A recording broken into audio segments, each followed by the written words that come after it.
You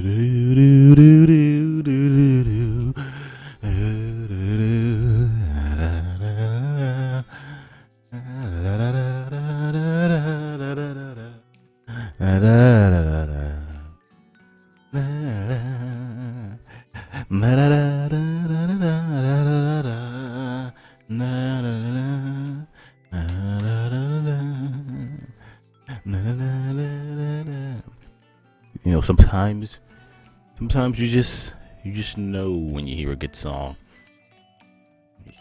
Sometimes you just know that the song is just so good that you just hum it, even though you don't even recognize it's just a remix of the actual song that you like from a 8-bit video game on a Sega Genesis console. But anyway, welcome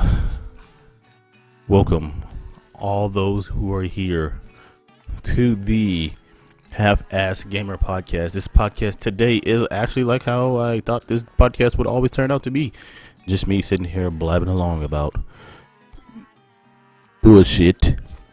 But hey, it's always good bullshit when I'm here, right? As always, I have to explain the rules, even though they're plastered there, right there on the front of the screen, right there. But it's good to hear it from me. Some people they would prefer to hear it from my sexy voice of mine. But remember, guys, this is a gaming relating podcast. Feel free to chat and discuss in the chat there. If you're not a guest on the show, then you're more than welcome to still join in on the conversation, because I am looking at, not only am I looking at the Twitch chat, I'm also looking at the YouTube chat. So if you want to watch it over there at YouTube, I'm still looking at the YouTube chat there too. Hey, don't whisper me, okay? This is for my Twitch brethrens over there. Don't whisper me, please, during this. All right. I will do my best to be looking at these chats and continue to look at them throughout, because I know some people like to drop some knowledge upon me, and I take that knowledge very serious. Thank you. I'm not here to convince you of anything. This is not to say, hey, look at it my way. No, I'm just, putting my opinion out there so that you can use my opinion to inform your own opinion, and then you put your opinion out there, and then I use your opinion to influence my opinion, and we all get to meld like Jello and come out to be the good red flavor, not that nasty green flavor Jello. And also, we're not professionals. I'm not professional. When I do have guests on here, they're not professional, unless somehow some professional sees this podcast and then he wants to be on it. Then I kind of will have to change that rule, and then that will kind of just fuck the whole entire podcast. But hey, you know what? It's good to have a professional opinion sometimes. But we're just regular people. All right. And if you have some hate towards this podcast, please do feel free to contact me. Your best bet is on the Twitter, which I will plaster it over at the end. I probably actually won't even plaster over the end because I forgot to turn off the camera. Damn it. Well, my Twitter's listed at the bottom of the screen in the info section, so you can always go there. You can hit me up through Twitch. Probably not the best way, but you can hit me up through Twitch, or you can hit me up with an email, which nobody knows my emails. And if you ask for it, I'll give it to you. But let's go ahead and let's get this main topic on the roll. Since it's just me, there will be only one main topic, and I will try my best to inform you on how I feel about Think of the Poor Developers. I don't know if you ever heard of this quote being said. Hello, new viewer. I don't know if you ever heard of this quote. Think of the poor developer. This is a quote that is usually used when a developer does something shicey within the gaming community. And I feel like I'm repeating from 2 weeks ago, because I think 2 weeks ago I was talking about the Call of Duty players, the dude bro. Yeah, definitely don't like that term, and I definitely don't like this term to be used either, because there are actually some poor developers, believe it or not. You may not know that. Some developers actually put money into their projects, and thus when their project they're not very much successful, then they do become the poor developer. But hey, anyway, but I feel like this term is used in a very negative connotation, because it's used to say the developer is being greedy, as in they are taking from us for something they already have. I actually heard this quote on the big streamer, which I'm not okay. I don't hate big streamers, but I feel like they could just be doing more for the gaming community. That's all I feel. Okay, that's all I'm saying. They could be doing more with their streaming powers. But anyway, I heard this quote said from a big streamer here on Twitch. I'm not going to throw out his name out there, his or her, whichever you want to think it is. Then the chat followed. I believe it was about a game. I'm sorry. I know it was about a game. It was about a re-release of a game that was coming out here pretty soon. I want to say it was Ori and the Blind Forest, but I feel like he just used this term in poor taste. Really, I feel that he didn't really think about how influenced he is to his viewership, and that he used this term in the wrong way. Okay, so wow, this is turned out more half-assed than I thought it was. Okay, all right. I just want to say, not all developers agree with their business plans for their game. Okay, I want you, as a gamer, all right, think about this. You know, you're making this great game, you know, and you're like, fuck yeah, this game is going to be so badass. And then your publisher comes around and says, okay, we want you to chop up your fucking game so we can make more money off of it. And they're like, no, this is my game. This is my passion, my baby, my painting, my house, my whole world. I don't need to be chopped up for more money. I want the viewership out there. I want my player base to enjoy all and everything that is this game. And the publisher is just like, no, this is the business plan for this game. You have to do it this way. Just to say that, hey, we're going to make more money off of you. We don't care if you agree with it or not. And there are developers who have stood up to their publisher masters and said that, hey, we do not agree with all what these publishers are trying to do out there. So not all developers agree with their business plan for the game. And when games are chopped up like that, is it intentionally evil? No. I mean, I don't think there is any like straight up pure, evil, like Satan's running EA or something. No, there is no intentional evil. Even when it comes to business plan, every business plan is to make money. Gaming is a fantastic hobby and it's fun, but it's also ran by people who have to run the business in order to provide us these games. Okay, not intentionally evil. It definitely is very consumer. Not very on our side as us gamers, which we are actually. If you didn't know this, we were consumers. So yeah, that's definitely not intentionally evil. All right. And you know what? There are honest people who do work at these developer studios. People who put time, their passion, their heart and souls into these games. People who want to see their games in a good light. But, and this is going with my next point, that the bad publisher reputation can actually hurt good developers' names.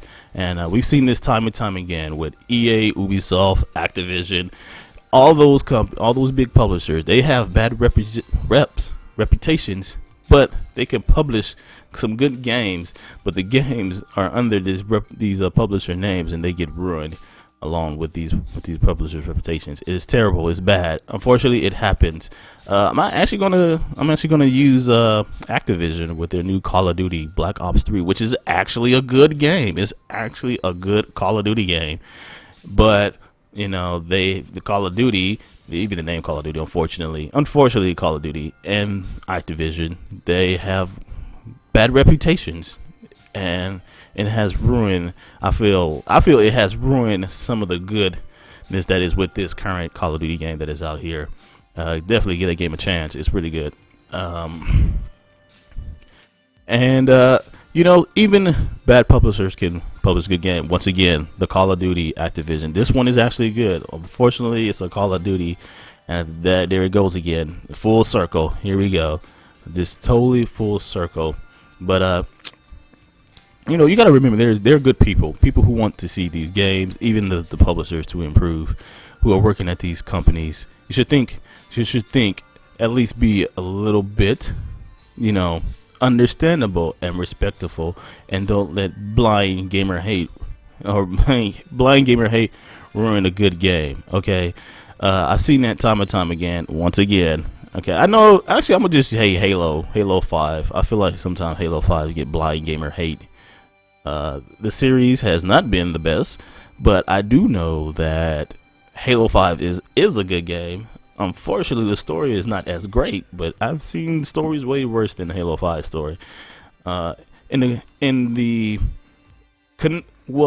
to the other Halo games, this one is probably the second weakest, because I still feel Halo 2, cliffhanger ending still leaves a burnt hole in my asshole. But anyway, don't let blind gamer hate ruin the good game. And you and me and all of us as gamers should take out the time to be a little bit more understanding. Okay, I'm not saying, hey, we're never in the wrong, we're never in the right. Gamers always, in time again, we can be in the right, but we really kind of have to stop this blind gamer hate. It can definitely ruin some good games, and even turn away people to experience these good games themselves. So I know I'm usually taking the gamer side. This podcast is mostly about us as gamers, but I feel that sometimes, I feel that sometimes that even we can be under the rage category, all right, and we can get out of hand. Today's podcast is just to remind you that, hey, not everything we see published in these shitty as game journalism articles is true, and that we should be more understandable and respectful, not as just as gamers, but as people also, But yep, that was pretty much it. Since I'm the only person on here on today's, so I usually have guests sometimes, but most of the time it's usually just me here, and that was pretty much it for this topic. I'm definitely still looking at chat. Ms. Robin said, if blind gamer hate ruin game, it is as damaging as blind gamer love. Yes, actually, you know what, Ms. Robin? Yes, there have been some games who have put upon a pedestal compared, like the old Final Fantasy games, like 1 and 2 and 3. Those are great games, fantastic games. But do they actually hold up to like a Final Fantasy 7, 8, or 9? I would have to say probably not. No, not graphically and not mechanically either. Even in storytelling, because 7, 8, and 9, they have cinematics. They have characters, voices. Like the characters actually look like characters. It's not like 8-bit pixels. 1, 2, and 3 might have great story that you read through text menus, but 7, 8, and 9 are more able to get you engaged in that experience. It's just like how people say Chrono Trigger is better than 1, 2, and 3. Because at the time that game was made, it was able to get you more involved in that experience. So yes, there is such thing as a blind gamer love. God knows I love Halo 1, 2, and 3 to death. Halo 1 Combat Evolved is my number one Halo game, but I can't say it's better than Halo 5. That would be stupid of me. Halo 5 not only is graphically and probably better story written than Halo 1, and the multiplayer is world beyond it. I'm not gonna just say no, Halo 1 is the best. No, that's stupid. That would be dumb of me. Okay, Halo 5 I know beats Halo 1 in every single way. All right, because in Halo 1 you can pick up that pistol and pwn people. I don't know, do people still say pwn? I don't even know if people say pwn. But in Halo 5, every single weapon I pick up in that game I can use to maximum deadly effectiveness, and that's why I love that. I love that game. That's why I think it's the best multiplayer experience. in the Halo universe. Okay, so definitely, Miss Robbins, you bring up a very good point. Thank you for bringing that up. That point. If you guys have anything else you want to add on to it, I am still looking here at the chat. I didn't really expect this one to be too long today, but I will say, upcoming here on the podcast will be any other gaming related stuff. This is usually the time that you guys get the chance to bring up other topics that you wish to discuss right now. All right, because unfortunately this has to be, we still say Pawn Rebel. Do we? Okay, all right. I mean, I grew up in the age of Pawn. Sorry, Pawning.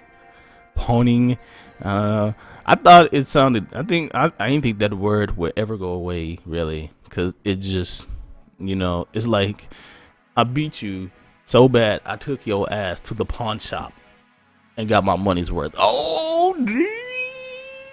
You know what I'm saying? Do you know what I'm saying here? You know what I'm saying? But I think people say wrecked now, which is retired. Mind equal blank. Oh, sorry, really? Okay. All right. All right. I thought you was agreeing with me. No, I'm all set. Anyway, if there is anything else that you guys want to bring up right now, I'm actually want to talk about a few nerdy stuff, and this is probably going to be quick. Also, there is a Ninja Turtles 2 movie coming out. I don't know if anybody. I don't know. I'm pretty sure everybody has seen it now. But you might want to go to, if you haven't, you might want to go to YouTube and check out the Ninja Turtles 2 trailer for the movie that is going to be coming out. I want to say next year. I don't look at dates until like it gives me like an actual date. But I can't believe they made another movie. I didn't think they would release a sequel to that movie. Hey, I like more Megan Fox. Just give her less of a role in this movie, please. You know what I'm saying? I mean, I didn't think April O'Neil was hot. You know what I'm saying? I'm being for real here. All right, like April O'Neil, I never thought she was hot. But this recently reboot of the Ninja Turtle movie kind of made me think otherwise. Man, maybe was April O'Neil hot? I actually had to go back and watch like the TV show and like the old movies with the Jim Henson puppets. Yeah, I was like, nah, she was not that hot. Also, if you haven't seen, there is a X-Men Age of Apocalypse movie that's going to be released too. Also, check out that trailer for that. Definitely go YouTube that. Great.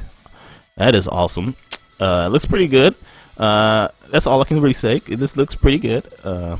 I never actually sat down and watched Days of Future Past. I try to sit down and watch Days of Future Past, but I always fall asleep like towards the beginning. Like as soon as like Wolverine gets sent back, I like fall asleep. I don't know why or what it is with that movie. It just does not. I guess it just doesn't keep my attention. I don't really expect this one to keep my attention either. But I have to say, it has Apocalypse in it. And if any X-Men book that has Apocalypse in it is going to be a good one. It has been a proven fact in the comic book world. Also, I want to talk about PSX. If you guys wasn't here last weekend, I was actually streaming the keynote conference of the PSX because that's all I ever watch these kind of type of things for. It's just the keynote conference to see if any new games will be announced or anything else. I didn't expect anything new to be announced over the weekend of PSX. I think all the announcements were going to happen, all the big announcements were going to happen at that keynote conference. And I have to say, Sony, that dude, I don't know who the fuck he is because I really don't pay attention to the executives who like work at these places too much, but that dude who walked on the stage with the Crash Bandicoot t-shirt, either you're the greatest troller I've ever seen, or you probably is just the greatest troller I've ever seen, because you just trolled the shit out of everyone who was hoping for a Crash Bandicoot announcement. Thank you, you asshole. I really appreciate that. Also, I thought they had some pretty good big game announcements there. Like, they showed some gameplay for the new remake of Final Fantasy VII. It looks like it's going to be a little bit Kingdom Hearts playability. Like, it's going to play like Kingdom Hearts. That's what it looks like. A lot of action. Definitely down for that. Then my heart was immediately broken when I found out it's going to be released in episodic content, as in like those Telltale games that only come out like one chapter at a time.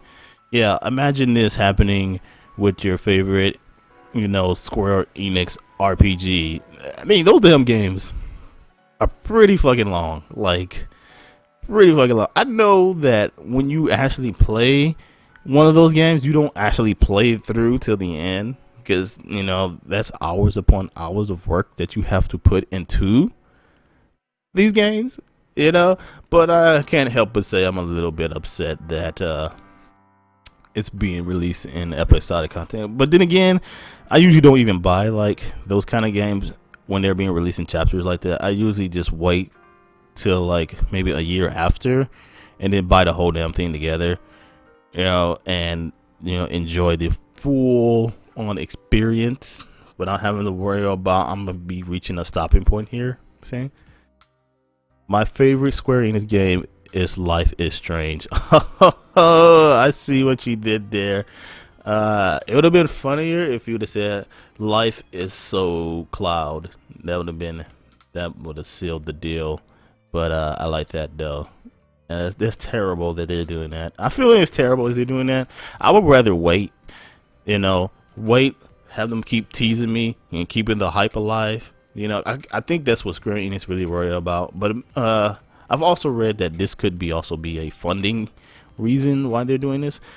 That this game is being made with some of the best hands at Square Enix that they just can't really afford to like keep it in development. So they will refine it piece by piece and then release it so they can make some money to fund the next part.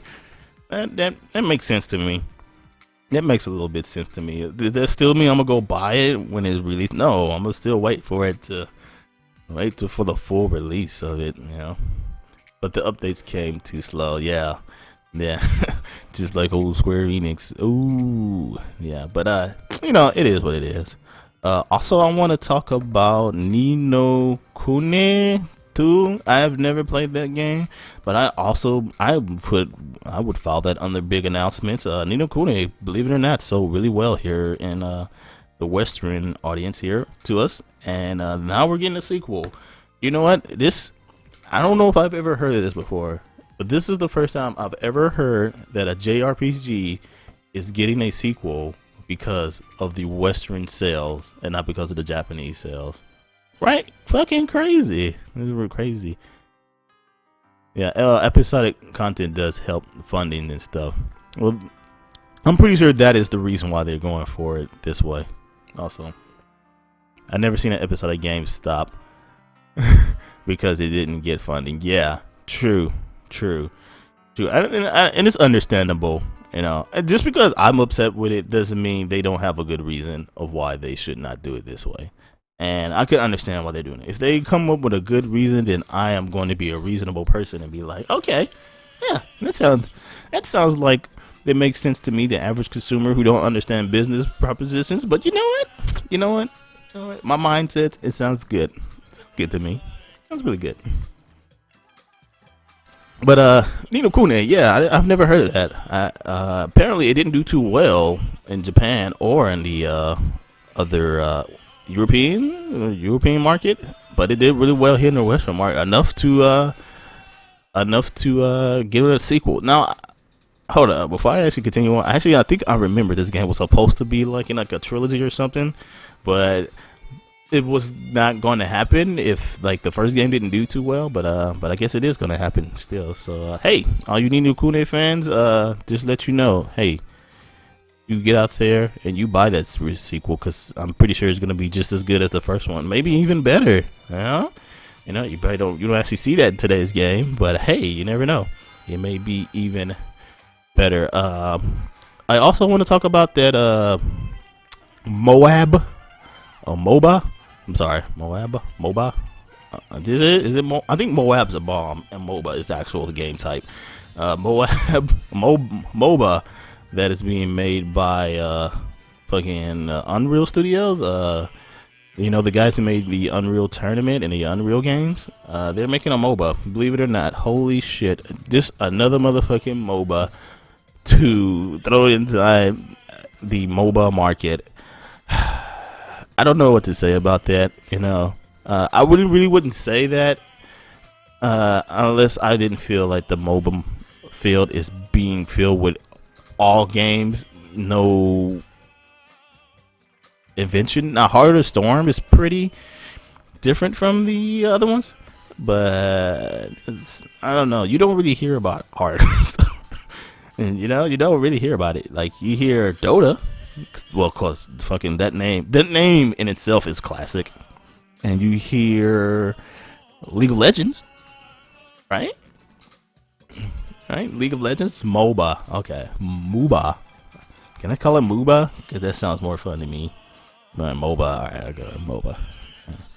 But you hear League of Legends, but you don't hear Heart of the Storm. You don't hear Vainglory, right? Who knows what Vainglory is? Nobody fucking knows what Vainglory is. It's another MOBA. Actually, you hear, man, what's that third person one with the gods, the Greek gods? I can't think of the name of it. I don't know. Did y'all even know Dead Island had a MOBA? No, you didn't fucking know. Dead Island had a MOBA. I didn't know Dead Island had a MOBA until I realized that this game sitting in my Steam collection is a MOBA. I was like, whoa. What about that 2D side-scrolling MOBA? God, it's like, yeah, MOBA. They make good money, but MOBAs need to, that's what exactly. They do need to stand out. I just don't see it. I just don't see it being successful, and that's what really upsets me. I don't want a game to come out and just not to be successful. I feel like they're gonna release that game and it's just gonna get Dota and LOL. And I can't think of the name of that one, the other one. The only one that I think that stands out from the others, it's a third-person one, a third-person MOBA with gods, mythological gods. I can't think of it. If somebody could please remind me of the name of this one, I would be greatly appreciative. But they really have to do something to make it like stand out. A first-person MOBA, I would be down for that. Would it actually take skills to? Oh, wait a minute, hold up. I'm sorry. There's already. I think I just got a report. Reporting came in. There's this game called Overwatch, apparently being made by Blizzard. Apparently being in a alpha and beta test, and every single person who has alpha and beta test said the game is fantastic. Yeah, they're really gonna have to do something to make it stand out from that. But hey, you know what?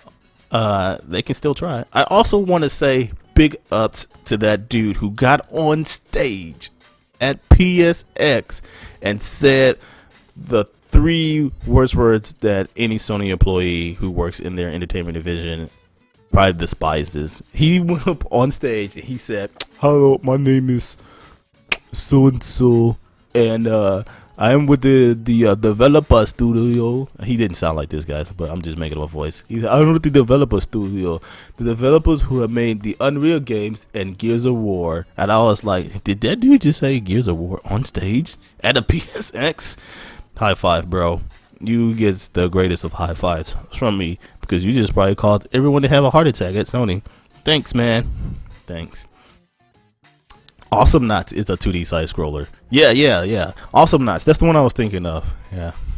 EA had one called Dawngate. Yeah. And that got shut down, of course, because it wasn't making enough money.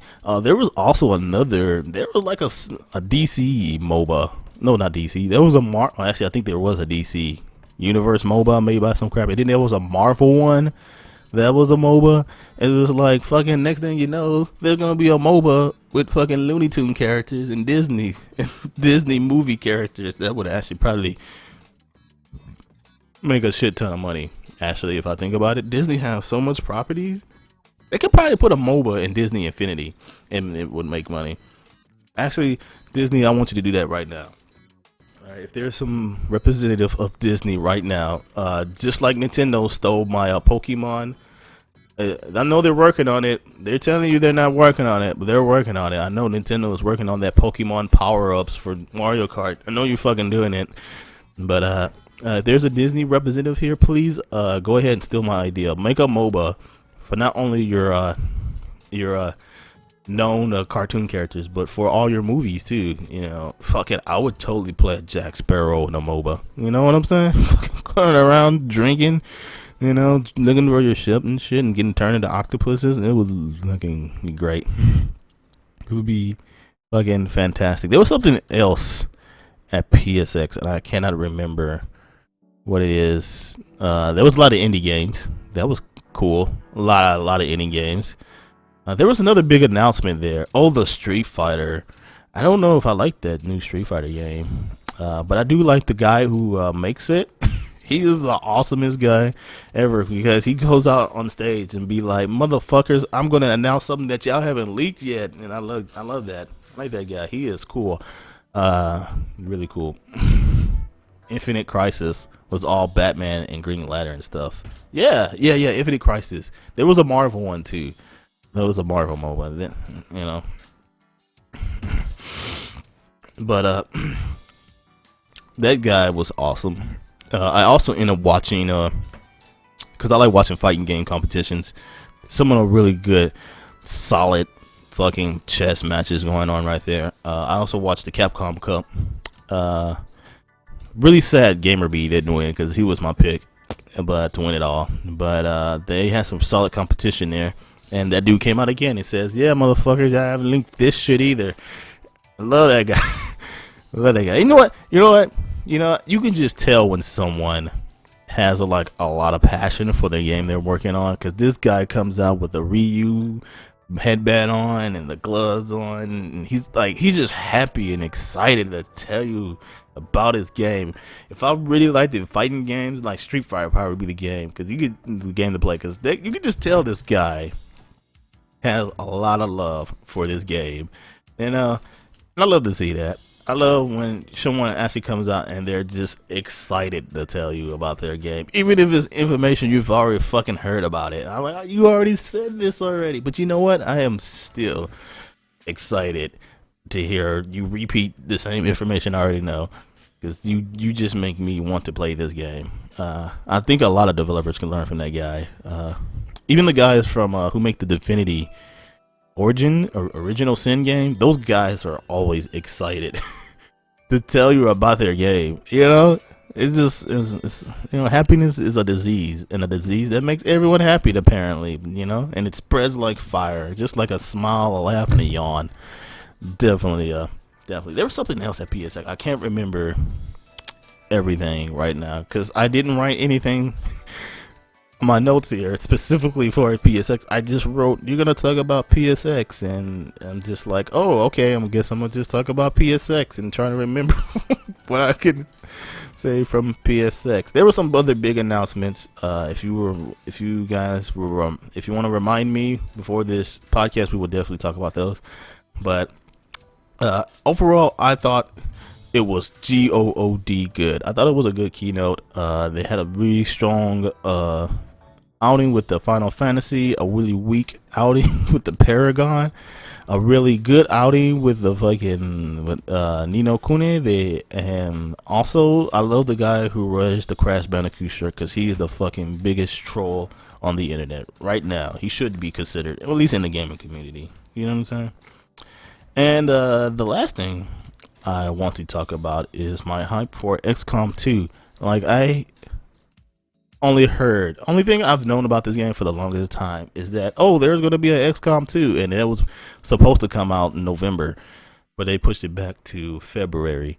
I was very heartbroken about that, but I didn't read no information on this game. Usually I don't really read information on the game that I'm hype about. I don't go look into it, because I feel like it just ruins my hype for me, you know, and I'd rather have my hype broken while I'm playing the game than, fucking reading all this shit that they're gonna take out, But anyway, I also think it gives me better judgment of the game too. But anyway, I've actually looked at the official Firaxis Twitch streams here on Twitch, and if you're on YouTube, I think they should have some YouTube videos on there too. I actually looked at some videos for XCOM 2, and I have to say my hype has increased considerably. You know that I think I'm either gonna go see the doctor.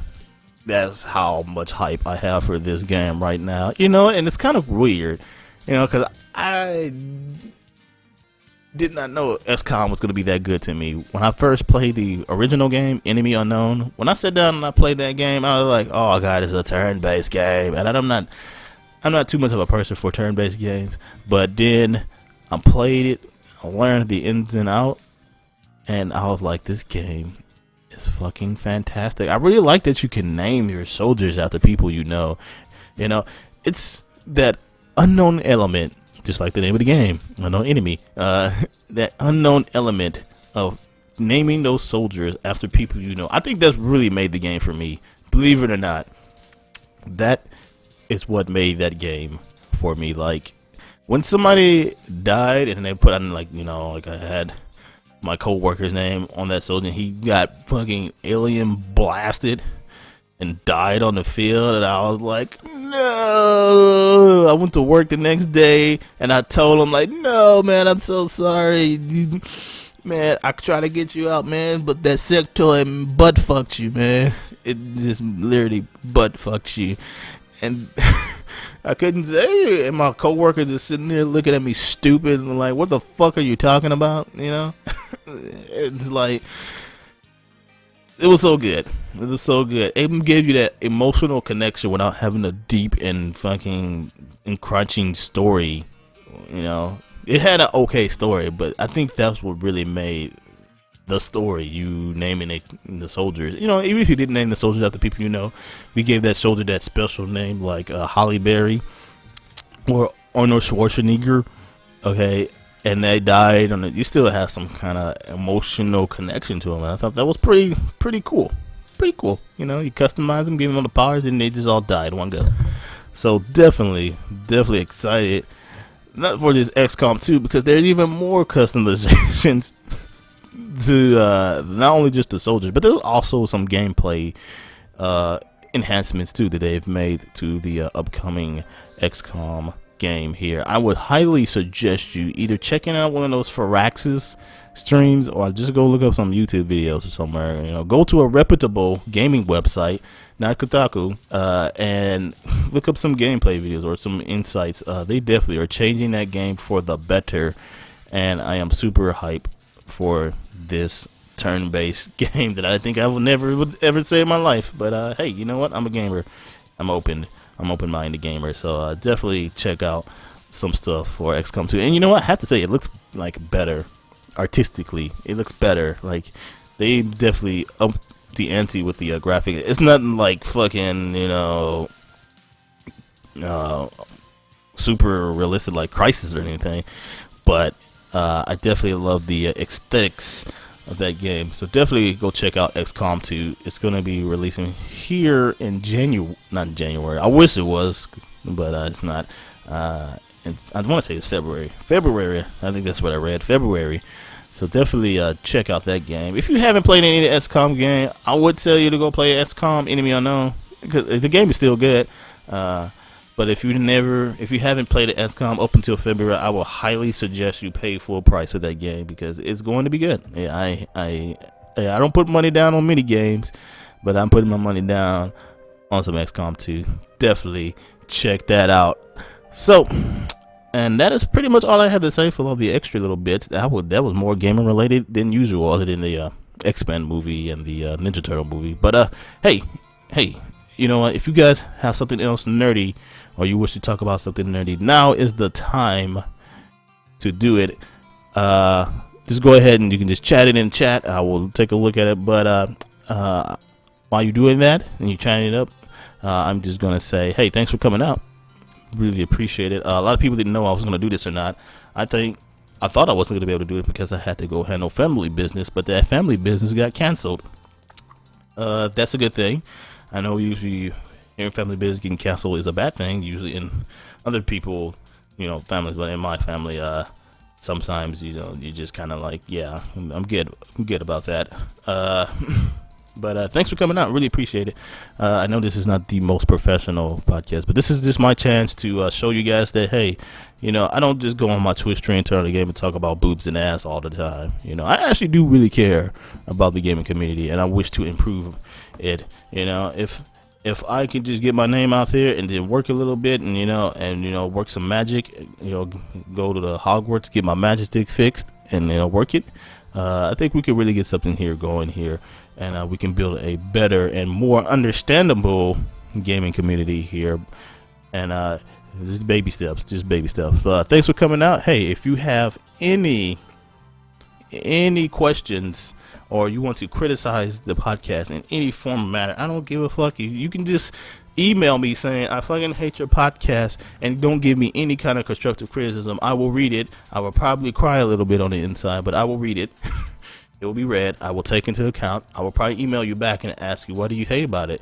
Can you at least give me some reasons as I cry here in my chair? But definitely give me some constructive criticism on how I can encourage people to get on the back, because I try to encourage each and every one of my viewers, hey, you can join up and you can be a speaker here just like I am on the show. So I try to encourage everybody. So if you have any kind of constructive criticism, please do tell me. Let me know. Alright, you can hit me up through Twitter, you can hit me up on Twitch. Twitch is probably the worst place. Twitter's the best place. You can hit me through the email. I know my email is not listed, and I'm saying it, but hey, you can ask me for my email, so you can email me your thoughts. That would greatly appreciate it. I should really put my email at the bottom of the info section. I keep forgetting to do that. Hey, I want you guys to remember one thing. You are a rebel, and you are to rebel responsibly, be a respectable and understandable gamer. Okay, you don't have to be smart. You don't have to say big words to get your fucking point across, but you have to be understandable and respectful. Okay, because that's only going to make this gaming community better as a whole. All right, so I see nobody else has anything else to say to chat. Thank you for all those who are coming out here and listen to me blabble and ramble. That what I just did right there. Thank you, Miss Robbins, for her insightful comments. Sergeant Deep for checking his Havoc Magic and listening here. Thank you for hanging out with me. I would go to the the stream ending, but I forgot to turn off my camera and my lighting's not right, so I'm probably just gonna shut up right now and let the music play here. Hey. Or I could just hum. Yeah, I like the hums. It's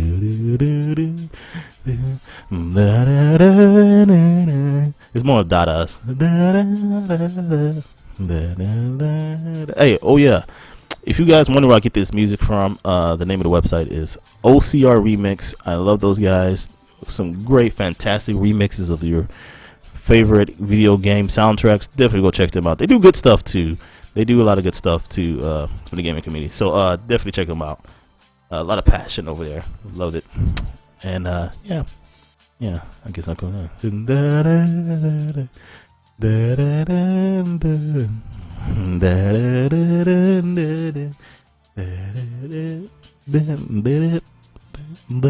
Sorry, I'm probably ruining this song now.